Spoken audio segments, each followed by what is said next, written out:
Oh,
I was still dancing or tapping to the tune of Clarity Chat.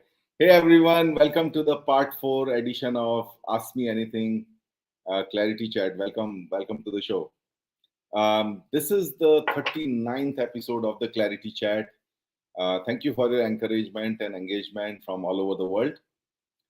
Um, well, this week's guest opted out. He was a business leader who just changed jobs. So maybe the pressure of joining the new job. Well, I respect his situation and, of course, love the opportunity to have another fun loving IT chat on chai. As I always say, this Ask Me Anything session gives me an opportunity to come closer to you, a chance to engage with you for sharing insights. Of course, always fun. Um, I think last time we tried something new, a fairly wonderful experience, which boosted my confidence in having any one of you coming over instantly on the live session. So in that chat, like a long comment from a good old friend and a CIO, uh, which I thought was a great discussion idea. Um, so we just invited him into the session, and then we had a sort of very unplanned face-to-face live chat on this. So we can continue this surprise element even in this chat. So during the live chat, send your comment with a request to join live to discuss it. If it's a personal experience, case study focused on sharing or a clarity chat, I'll invite you over for a live chat. But let's talk real and practical stuff. Uh, let's give relief to Gyan for the weekend. Okay. So we'll cover some backlog of past questions related to vendor management, role of HR in digital transformation, feasibility of usage of AI/ML, digital factory, and aligning career goals with passion. Of course, I have to balance these with live audience questions. So let's see what best we can take all these questions. As always, you will get honest answers, case studies, or practical approaches and thought processes um, to help you reflect in a different way. Um, because Clarity Chat is all experiences, no GAN. So before I go ahead, I would request our audience to share their name and where you're joining from in the comment box on LinkedIn or YouTube. Meanwhile, let's see who else who have joined. So yes, I have Sumit who invites all of you every week. Thanks, Sumit, for doing that religiously. And then I have Ratin Singh here, and I'm sure there are others of you who are joining in. Please let us know where you're joining from, and thanks for attending. And of course, like all of you who are watching the recording later on, Thank you as well for watching us. It would be good to have you live and answer your questions. But anyway, a lot of people watch live video recordings, which is sort of par for the course. So, so all of you out there, tell us in comments about any case study of driving value with technology, any clarity that Clarity Chat brought to you, anything that you want to share with others, and my team will share the link with you to come live with me. So now let's begin the session with some previous unanswered questions. Um, the first question was from Vaibhav Mandrawadker. He asked, like, do you feel AI/ML are matured enough to be used in many industries? So, I think, again, I talk always about first principles. Okay, so first principles, what's the first principle behind AI/ML? It is the, I mean, what we call as AI/ML, if you go back a generation back, it used to be called advanced analytics or statistical analytics. And if you go a generation back, it was about reporting, reporting of data. So the reporting of data, then you start going towards the patterns in data, and then you move towards AI/ML, which is like dynamically finding the patterns in data, and automating some of the stuff that analysts used to do earlier. So the fundamental of AI/ML is data, and sufficient data, big enough, uh, I would say mature enough for you to start looking at patterns there. So, in my view, if you are in an industry, just look around and see how much of data you are generating. Okay. For example, the data that you're generating in your purchase orders or invoices of your ERP, um, if you're not really doing very high volumes, may not be that relevant for AI/ML as much as, let's say, for example, an MES data, where the data streams tend to be very, very large, and the sources of data tend to be very, very large. So the data sufficiency, maturity, availability, and even within an industry, different use cases, depending on how vast is the data, and of course, for driving patterns, you also need certain amount of you know certain amount of period of that data. If you've done just something like 3 months back, you've gone live, I don't think you will have sufficient data to do any AI/ML. So let's go beyond the jargon and let's see what is the fundamental uh, you know uh, what is the fundamental building block of that, and are these in place or not. Now, typically, as an exception, regardless of the industry, the startups do better on AI/ML because they are from the beginning they are data centric, they are tech centric, and they are looking at data itself, as a means to drive value. So they are so focused on data that they tend to use it much better. Okay. So let us see. I do have some people raising their hands there. So Pratim, who said hi earlier, the first one to say hi is from Infosys. Then we have Partha Bhattacharyya. Good evening, JCP and Clarity Chat friends. Partha from Delhi. Hey, thanks, Partha, for joining us. We have Dattatray from Muscat. Again, he has been a regular. Thanks, Dattatray, for your support and for joining. I hope you get some value. And then I have a fellow CIO, Kiran Belsekar, joining from air, returning to Mumbai. May have to disconnect in between. Okay, so you're joining from airport. Hey, thanks, Kiran, for joining. So let's continue the question answers. Friends, all of you on the live chat, if you have a question, please ask, and we'll always give priority to the live questions. So now coming to the second question is from Jayashree Nair. Again, she used to be a regular. I haven't seen her for a while now. So she asks, how can HR play a lead role in digital transformation in the workplace? Okay. So again, I go back to the first principles. Okay. So what is it? What is the core? What are some of the core capabilities of the organization that can be leveraged for digital transformation?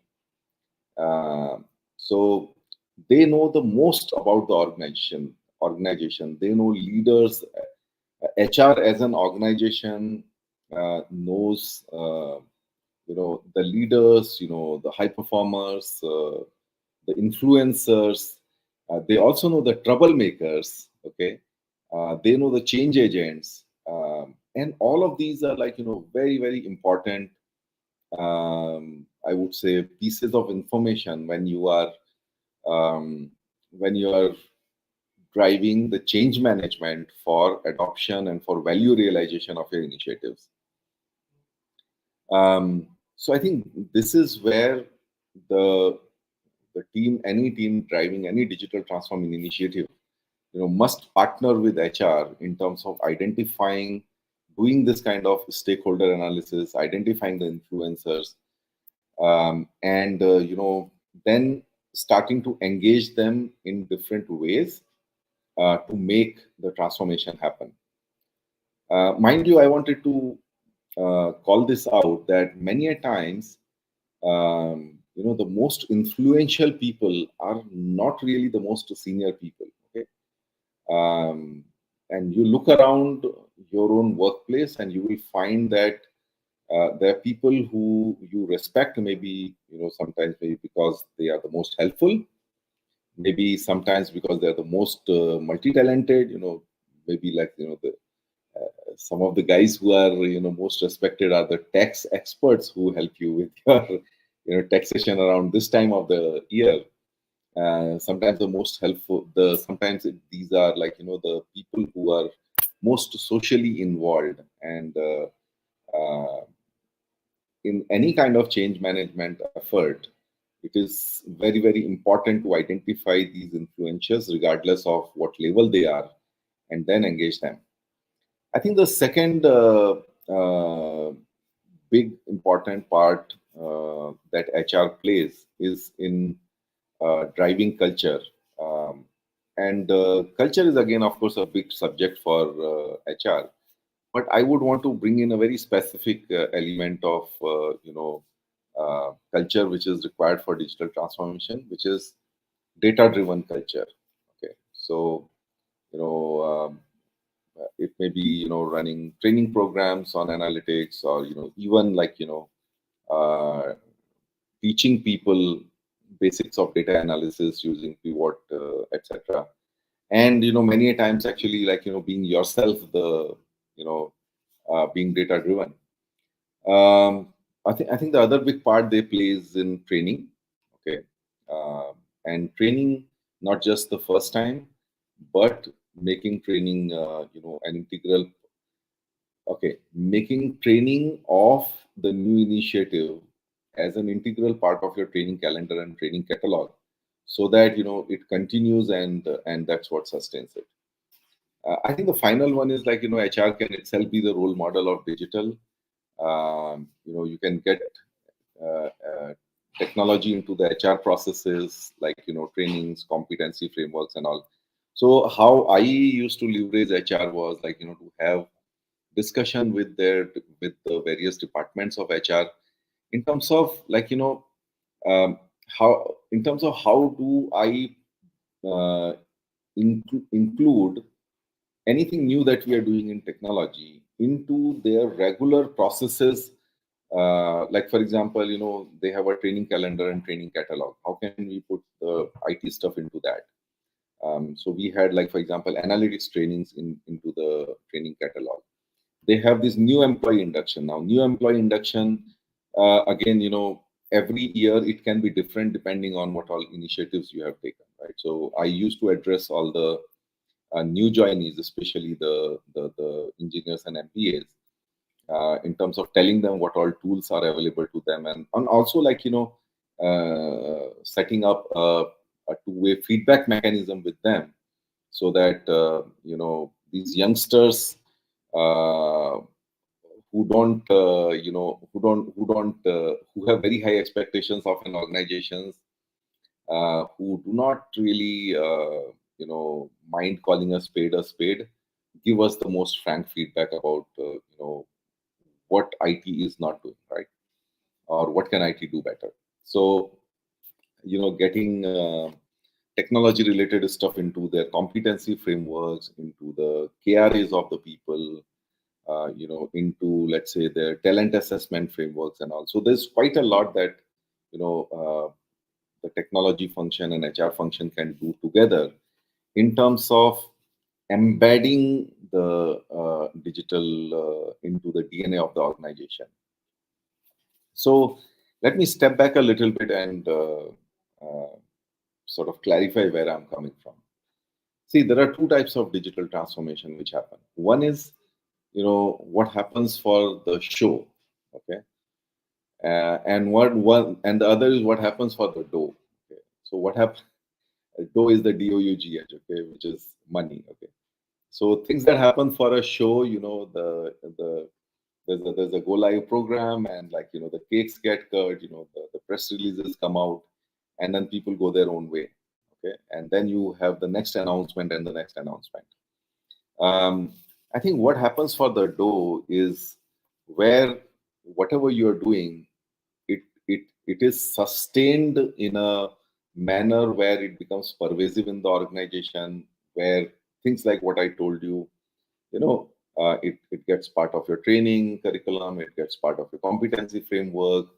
You have an amount of your operational budget, which is dedicated to sustaining or improving these initiatives, and that's what creates transformation. And I think that is where one-time implementation, the project team can do it themselves. But if you really want to do digital transformation, HR and IT have a lot of role to play in that. Okay, so let me keep flipping back between the audience and my backlog notes. Okay, so we have Sandeep Batra joining us from Germany. Thank you, Sandeep, for joining us again. Maybe compromising with some of your Saturday afternoon nap time. Okay. So Raktim says that my thoughts are that finally DT should provide RIPE. Maybe Raktim, if you can explain that in another comment, what is RIPE? That would help. Okay. So then we have another question from Vaibhav. Vaibhav is the one who had earlier asked that question around AI/ML maturity. So Vaibhav asks, is CDO Chief Digital Officer updated version of CIO? That's a good question, Weber. Yes, it is in a way. So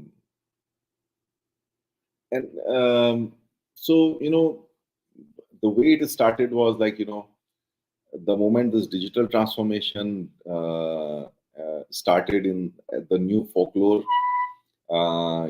People started appointing separate CDOs, and the CIOs are there. I'm sure there were tough wars.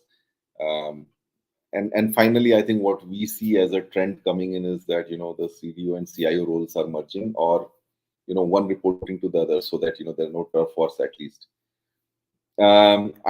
In one of my ClarITea chats with Dr.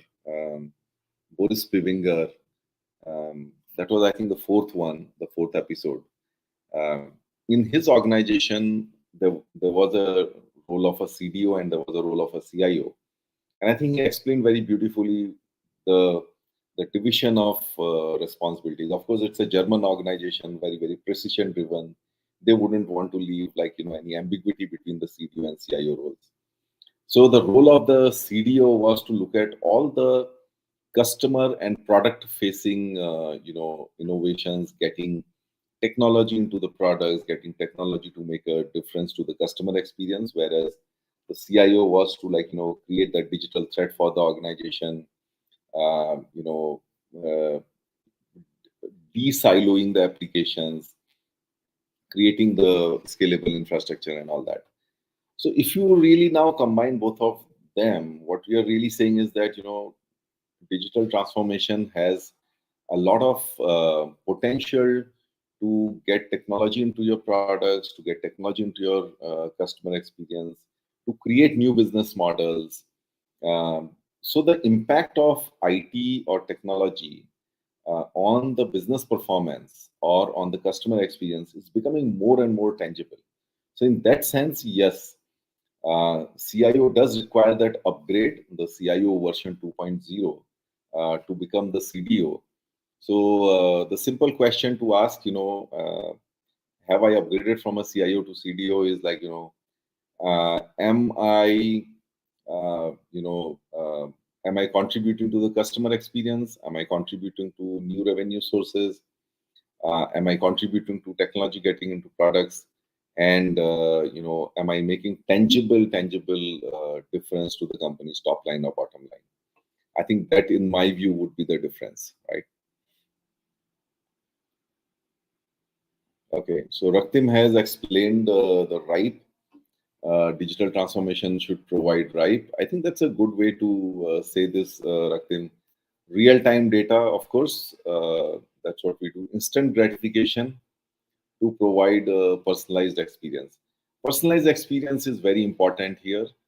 I mean, whenever we look at any of these tools, whether it is LinkedIn or whether it is Facebook, or each one of them, the user interface or what I see in my homepage is not what you see in your homepage, because these homepages are customized, personalized, and they get their feeds from what I have looked at earlier and whatever their other algorithms are to feed me the information. So yes, the personalized experience is there, and of course, we are in the age of instant gratification. um, yeah, so let's move forward. We have uh, Aganathan Madhavan from Abu Dhabi. So thanks, Aganathan, from joining us. Yes, Raktim, you explained that.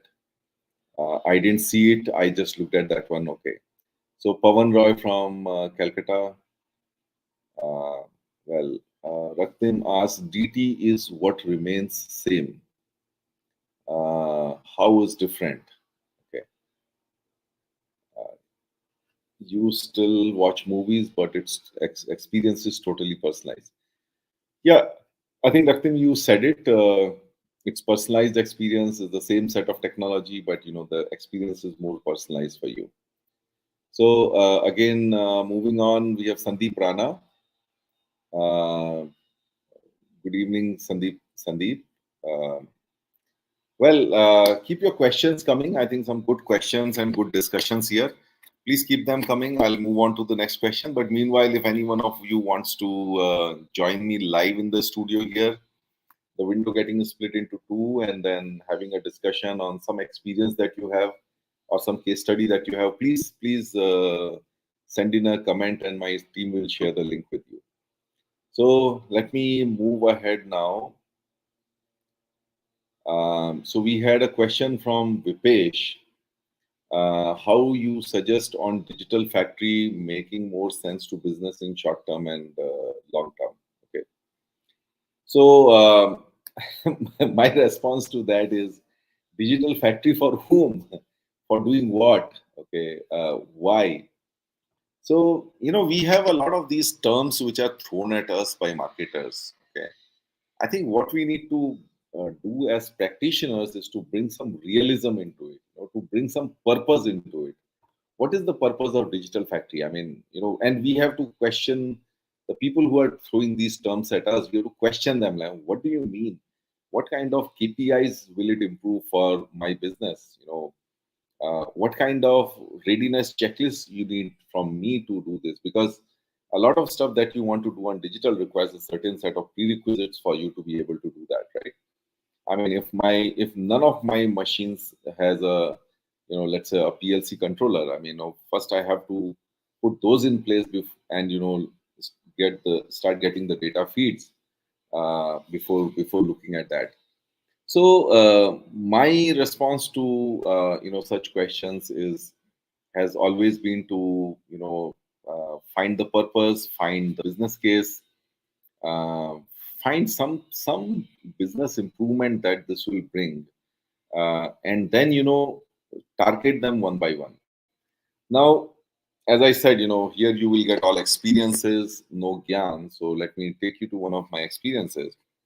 Now, this was when we were exploring IoT and we were trying to build that capability, and we were talking to our manufacturing plants in terms of what they were doing, how they were looking at IoT, and then we said, okay, why not let's visit some place who's already doing it. So the team, which is me and a few of my IT colleagues and a couple of my business manufacturing colleagues, we came to Bangalore, and we visited Bosch factory in Bidadi. Okay. And what we found there was like really eye opener, really eye opener.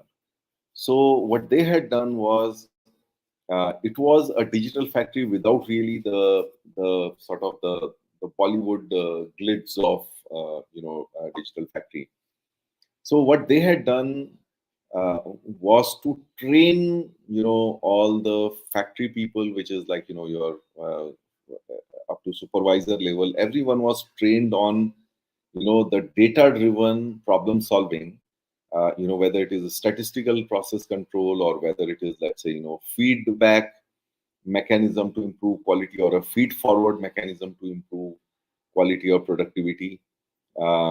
And the entire focus was on using data and communication to solve problems, to solve your day-to-day factory problems. And I saw the kind of involvement that I saw of people there, the kind of you know projects that I saw happening there was phenomenal. Like, for example, one of the components, uh, you know I think these are like these uh, components who have got a male component and a female component, and there are some tolerance limits that you need to have between them, and you cannot really and you have to produce it like within a certain limit. But then whatever you have produced, you have to produce a corresponding component within that kind of a plus minus, because these are very precision components. So the place where they were producing one of the components of the pair, that place would sort of communicate with the place where the other part of the other component was being made, in terms of like what it had made right now. So okay, I have made this dimension right now. Okay, so it gets into their pipeline. Okay, so that means the next machine that they do is for that tolerance, and this whole thing gets coordinated, and you have two lines just communicating with each other and producing these precision components which are matched to each other with a much higher level of quality and acceptance. We saw numerous examples like that without really a sort of big IoT platform or any kind of big I would say buzzwords or big posters and banners and all of that. So I think that was a very big lesson for me personally, that we must focus as engineers on solving the problems, and using technology to do that, uh, while taking all these jargons with a pinch of salt. Of course, these do. I'm not junking these jargons, but contextualize it to yourself. Create that scorecard. What a digital factory initiative should do for you. Is it should it improve your preventive maintenance? Should it improve your quality? Should it reduce your inventory? And again, like if all of so you have to also look at like which of these metrics or which of these KPIs is a problem for you. It's never that everything will be a problem for you. What of it is a problem for you, and try to solve that. Okay. So I hope, Vipesh, I'm not sure whether you are on this chat or not, but I hope that provides some perspective on how we need to look at it. Okay. So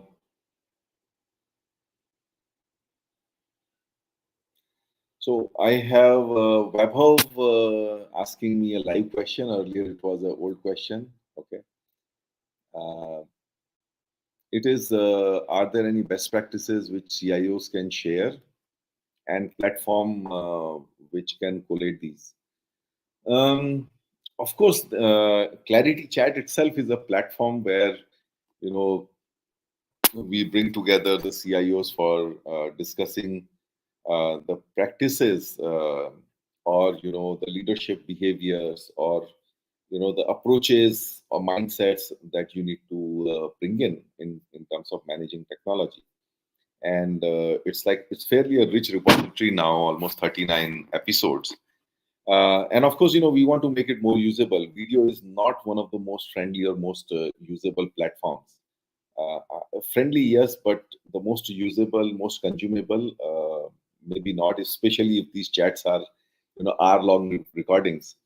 So that prompted me to look to bring out the insights, best practices of Clarity Chat into a newsletter first, which already is four editions old. And then we are also now converting those into podcasts. The first podcast is already live last week. um, we are sort of cutting these down to bring out the most useful content and putting it on all the podcasting platforms. Dattatray, if you are a morning walker, or if you have a long commute to office, you can listen to these podcasts. But of course, there is a technology media. There are quite a few magazines, portals, who talk about some of these things. The only challenge sometimes can be that this may tell only about the success part of the stories and not really the challenges and the dirty work that we have to do to make these work. And I think you will find that's the space where I play in with Clarity Chat, is that you hear it real, no sugarcoating, no glossifying of technology successes, but just talking reality here. Okay. Um,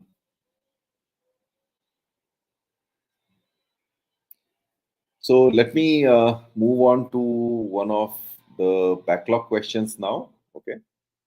Let me see what is the next one. Okay. So Vishwa Vidit Sigh asked, what inspires you to keep going and how you aligned your career goals with your own passion.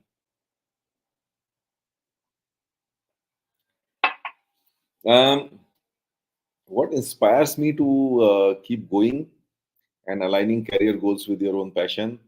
So I think it has been to be flexible, be a learner always, and be an experimenter.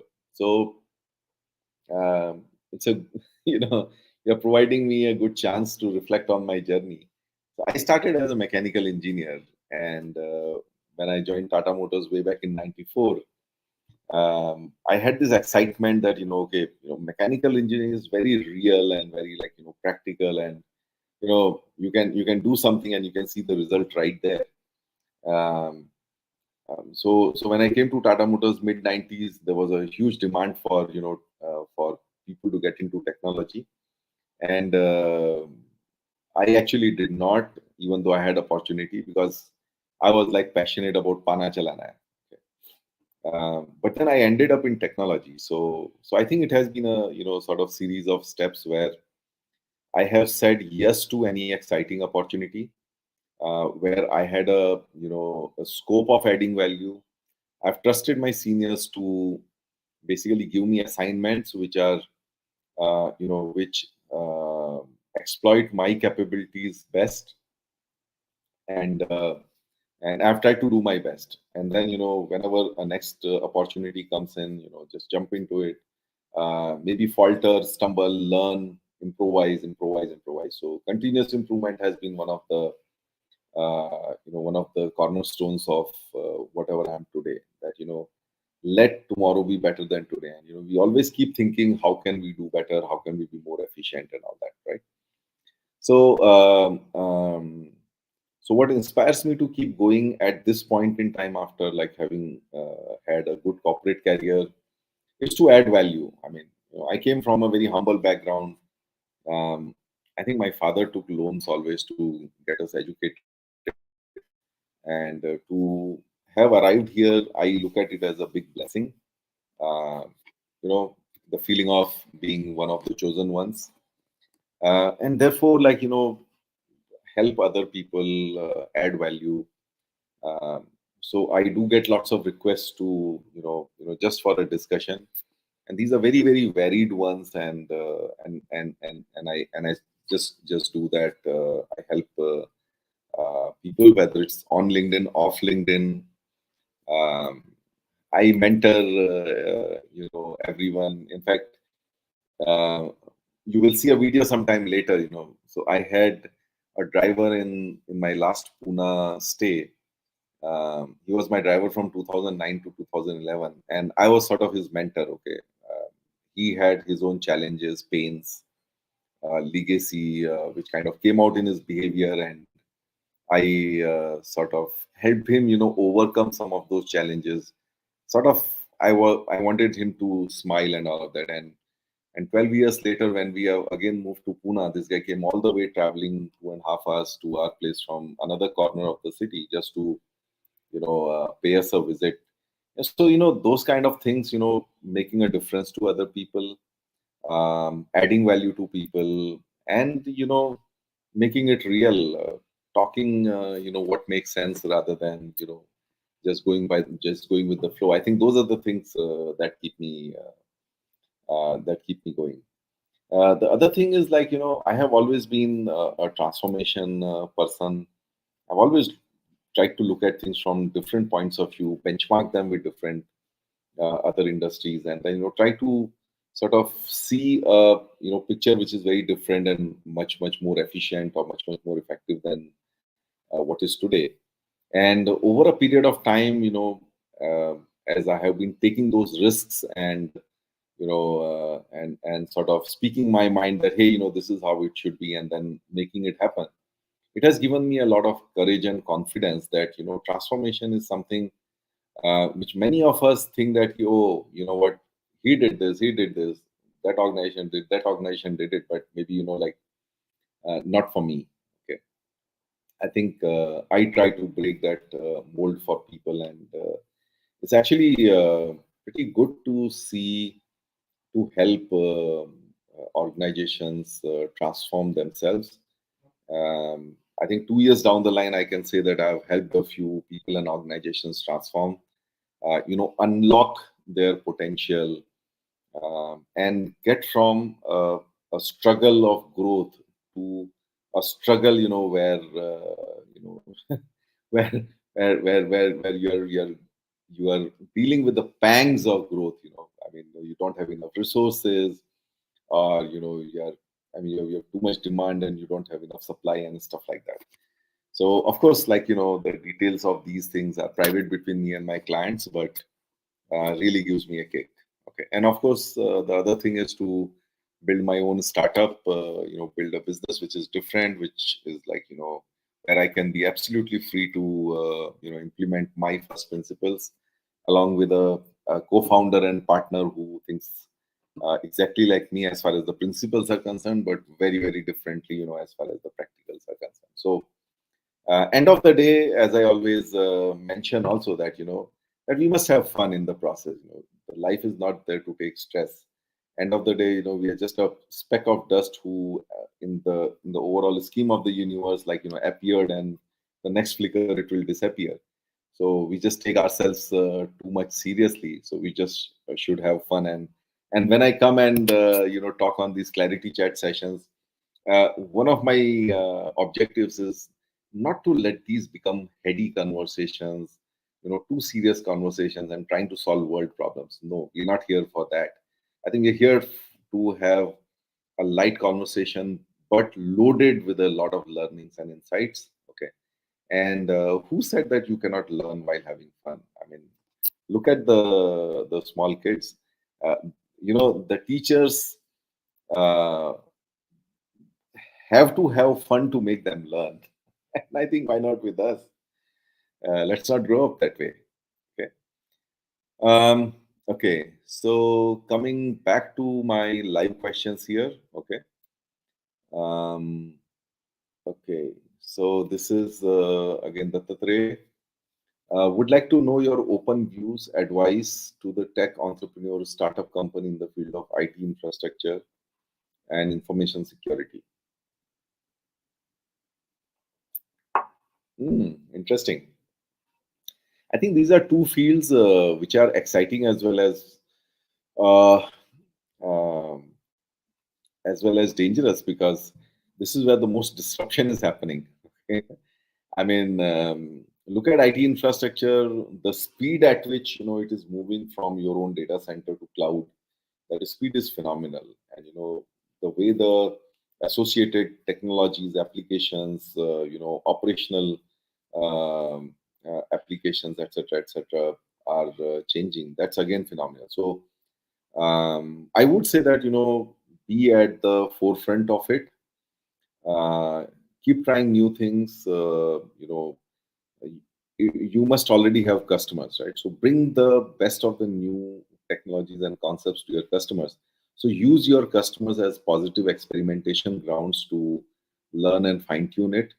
And it must add additional value to them. Okay, so I always invited my partners to use me as a guinea pig, so that they can also learn a little bit. We can also learn a little bit in terms of how new technologies work and all that.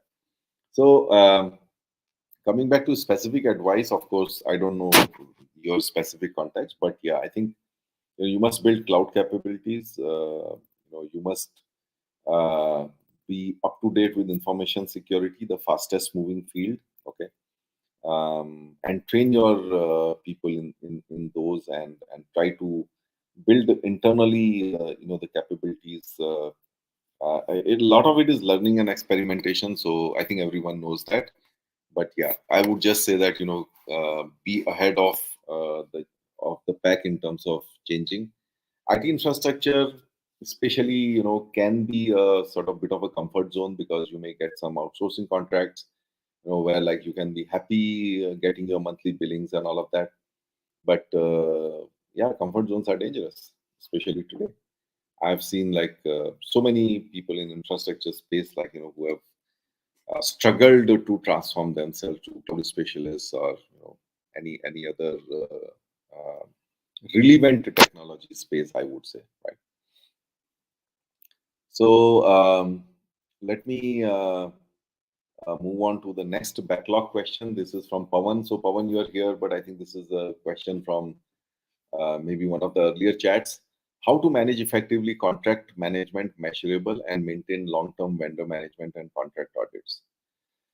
So this is another uh, probably one of those things which are underrated or understood in technology world. Most of, maybe about 80 to 90% of what we do as IT professionals, is or as CIO organizations, is actually done by vendors. Okay, so it's very important to have the management framework around the vendor relationships, as well as the deliveries, SLAs, and all of that. So two things that need to happen here. One is, and I would prioritize on that one, is the governance. So you must have regular reviews with your vendors. When we were building the vendor management function in my CIO tenure, uh, one of the things I insisted on my teams is that we must have monthly reviews with our partners, and give them an opportunity. as well to tell us, where we have room to improve, or like, how can we do better, right? So bring out some improvement ideas and all. So make the relationship positive in terms of like, giving feedback to each other, okay, and improving the overall partnership. And that's the job of the governance. Governance is another role that, you can never ever write everything, every potential scenario in a contract. Therefore, governance becomes a mechanism to take decisions which may many times be outside of the contract.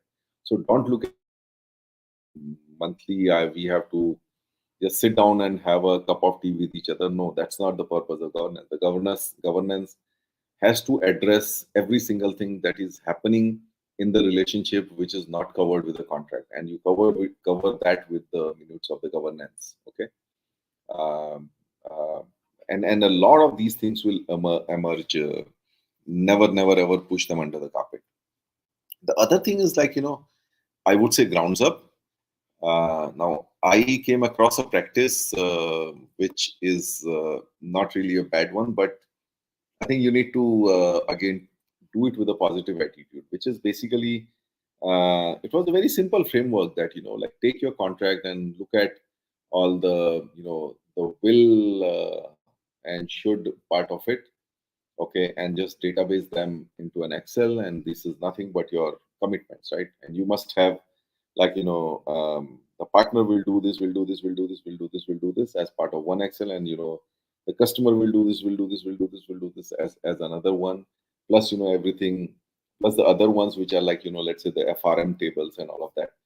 And this is something, that must be sort of audited at least once a quarter between the vendor management team and the service delivery team. If you're not a very large organization, then I think you should be the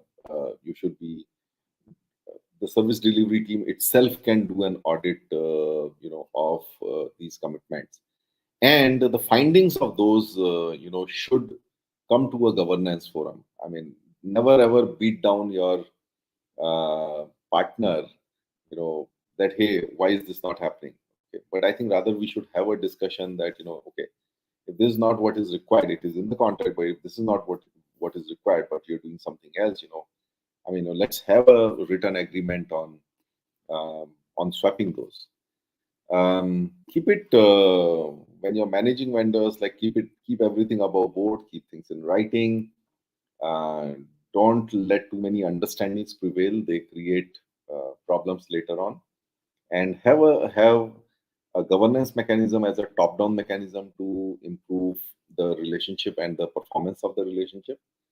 Um, and a bottoms up mechanism of, like, contract compliance, uh, auditing the contract compliance to just keep tabs on, like, on how the partner is doing, or whether I'm getting everything what is there in the contract with my partner or not.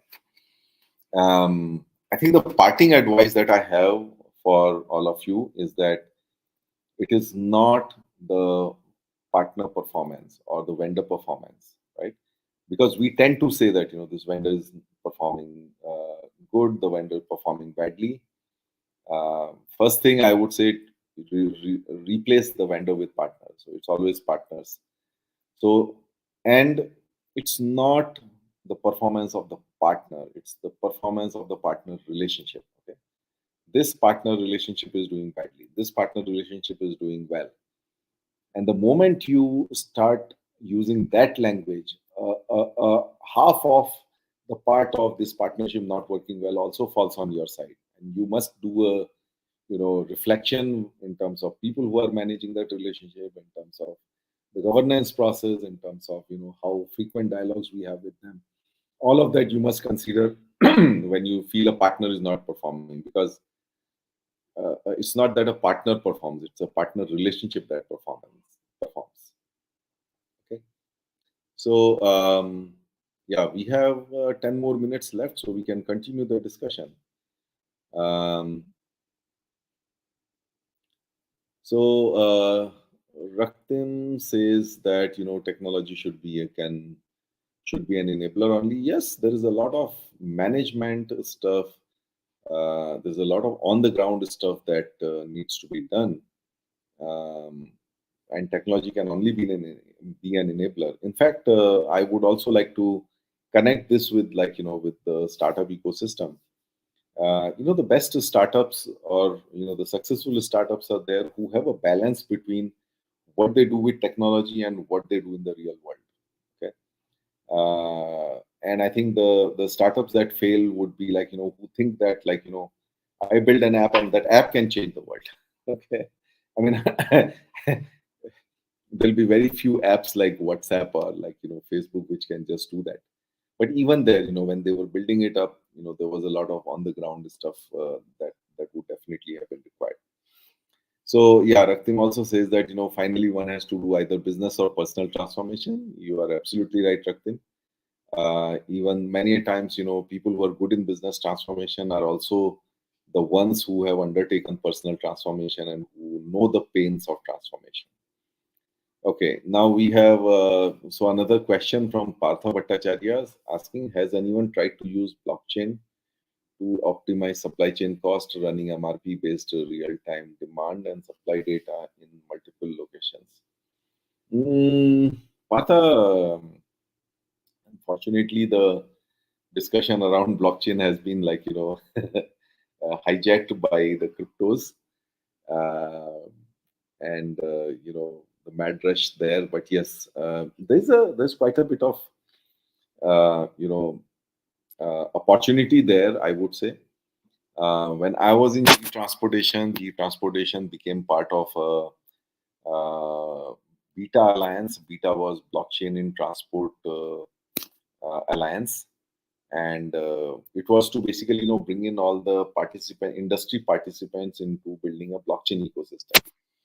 Now, I think I haven't seen, frankly, anyone do that.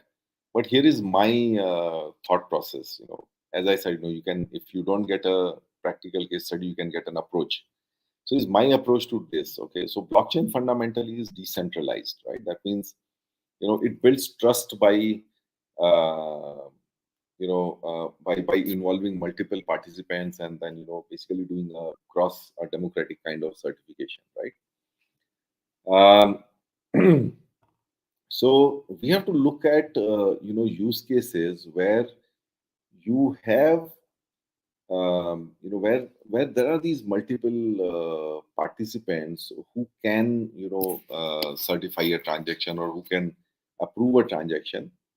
um, like for example, I mean, I take an example, in actually vehicle finance. Okay, so here is a financier, who is giving money to a dealer to buy a car from the manufacturer, right? And somewhere, this car is getting sold, okay, to a customer, and the customer has also taken financing, okay. So from probably the same bank, so you have a vehicle being bought using finance from a bank, and a vehicle which is sold, you know uh, using financing. And there are multiple players here, but, at the center of it is the vehicle. So, here we can have that kind of a, system, that kind of a mechanism where, the purchase of a car, the sale of a car, and, and who has financed it on this side, who has financed it on this side. These are things that can be sort of orchestrated. But we know intuitively that there is a use in supply chain because the number of participants out there. But in fact, I would invite anyone who's watching this episode of Clarity Chat. If you have any one of you who have seen a use case around, optimizing supply chain cost, please respond to Partha's comment, not necessarily on the live chat, but even if you're watching a recording, please do mention Partha and myself, and comment. And it would be good to know, any practical use cases happening here. Okay, so maybe, like, Time for one last question here. Okay. Um, Let me take this question. It says, how effectively to handle, this is again from Pawan Roy, how effectively handle crisis management, especially production flow down, business impact directly, and how partner gives quick support. Okay. Let me take this, crisis management uh, as something, and let me go back to my experience. When I had the first biggest crisis, in technology, and this was, we had the CRM, we had just done an upgrade, and went live, and one of the components, of the system, which was like, the component that was generating the invoices and payment receipts, it failed to scale up, and we were at a significant scale by then. It failed to scale up, and the servers were going down frequently. The notices came up at the dealer. uh, this was CRM, so the dealers were using it, the customers were getting affected, and dealers started putting notices out there that, Tata Motors system having a problem, we cannot give you an invoice now, we will send it to you later. Okay. So major impact. I mean, I would say maybe probably the first time I thought that, like, there's a risk to my job. But we had to, we had to manage that crisis. So that's the time, like, I kind of created the war room process. Okay. So a war room is some sort of a 24/7 operation. One of its biggest roles is to communicate, right? So when there's a crisis, everyone is like, asking for frequent communication. It's like, um, how keenly we are looking towards news, when something is unfolding, when a crisis is unfolding, let's say a huge hostage drama is unfolding, or let's say even uh, you know uh, a boy falling down in a bore well, and people trying to rescue him. Everybody's keenly looking forward to something, some new update, some new news. So one of the important elements of that war room is communication. Okay. And you need to create a process around it. Then other one is like responding. So what I used to do was to open a Skype bridge, which is now Teams. To open a Teams bridge, and send out that link to everyone across, and anybody can actually click on that link, join, talk to the people who are manning the war room, and basically get an update, right? So that's the most important thing. The second thing is like, managing multiple stakeholders, even setting up a communication and a tight link between them. Now here, an interesting one which I figured out was, uh, that when you are, especially with product vendors, you will find this kind of tendency. And again, I'm not mincing any words. This is to all the product guys out there, all the big applications like SAP, Oracle, and whatever. Most of these people, like, they tend to have a sort of process which I have not understood, which is like, put the ball back into the customer's court. Okay. So when we face that challenge, we would be in touch with the support. We had raised a red alert kind of ticket, and they would say, "Hey, try to do this, change this parameter, change that parameter." And this was handled by my technical team, and I was just observing, and therefore I could find a pattern that, like, it's going around a multi push. So I created a tracker. Okay. Now, this may be another advice that you can take when you're doing a crisis management, which is logging your actions during crisis. So we started logging. Okay, what is the parameter? What is the old state? What is the new state? And what is the impact of it? Because you are running so fast during a crisis that you may fail to see a pattern, or you may fail to analyze your actions in perspective. So we started maintaining this Excel in real time. Anytime we are asked to do something, And very quickly, within a few hours, we could actually show it back to them that, hey guys, you know what, you're taking us around a mulberry bush. Okay, so don't do that. Tell us something which you have not recommended so far. And then sort of that escalated it to a different level. And then I reached out to, I mean, when it's a crisis, like, we have to look at the business impact of the crisis, not really as an IT manager or as an IT leader, as to, like, what that crisis is doing. So I simply, like, felt empowered to write to the senior most people I knew in any of these organizations, or I could find the contacts within the organization, saying that, guys, we have a crisis. We have a crisis. Okay. And you know what? I mean, they have their own crisis management processes that responded. In fact, I was every day I used to have a call with the vice president in the global CEO's office of one of the top five, those software biggies. Uh, to whom I will give an update as to what is happening. Have we tried? How support performing? I know, and the various things. And he would take that from there. So in the evening, I would give them an update. Overnight, they would be sort of working the threads. And in the morning, 8 to 8 a.m., I would have a call with him, and he would tell me that, like, what kind of plan they have for us. So let me kind of wrap it up. We are just at the end of the hour. So when you're managing crisis, number one, right, set up the communication mechanism, both downstream, that means to people who are impacted, as well as to the people who are going to be supporting you.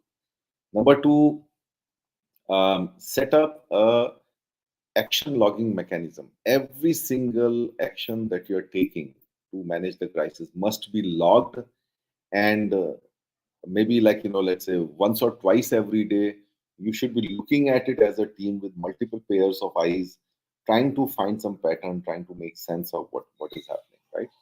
And third, never ever be scared to escalate. If the organization is in pain, it's your responsibility, and you are empowered to raise your voice to the highest decibel level, regardless of who the partner or who the partner is, or, like, where I have to raise the voice, right? So let me, yeah, Partha, you are right. War room is that major incident management bridge till a resolution is reached. Of course, yes.